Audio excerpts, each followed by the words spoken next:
It was a day off, but Robert Black woke up early because of a strong headache. He had drunk too much at the bar the night before. He climbed out of bed and looked around his typical bachelor apartment. There was dirt everywhere. He had divorced Miranda a year ago because she suspected him of cheating. Fortunately, they had not yet had children, so the divorce was painless. Robert went to the kitchen to make himself some coffee when there was an insistent knock on the door. His friend George stood in the doorway. He was the complete opposite of Robert. George was happily married.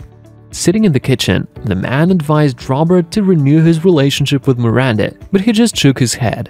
"I don't want to. I'm fine alone," he replied. But it wasn't easy to deceive George. "What about your first love?" he asked Robert. "Sandy Jackson. We broke up 25 years ago. She must have been married for a long time. She probably doesn't even remember me."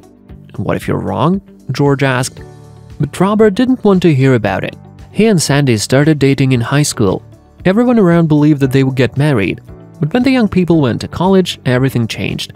Robert started spending all nights at parties and often cheated on Sandy. The girl tried to have a serious talk with him, but he just slammed the door and left for another party. In the morning, Sandy packed her things and left. Robert's parents had repeatedly told him that he treated women incorrectly. However, at that time, the young man did not listen to anyone. However, after talking with George, Robert realized that in all these years, he had never even called Sandy. So he sat down at the computer and tried to find the girl on social networks. However, his search was unsuccessful. Then, to distract himself, he decided to visit a popular dating site. He messaged to several women he liked, but only one answered him. Her name was Rita. She was 44 years old, and she was looking for a serious relationship. And although there was no photo in her profile, Robert felt sympathy for her. This way, they kept messaging each other for a week, and although Robert called the woman on a date, she constantly refused him.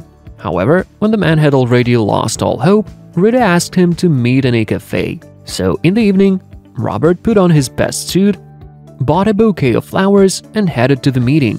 He was very excited when he was opening the cafe doors. Rita was already sitting at the table. She waved her hand at him. A young man of about 25 was sitting next to her.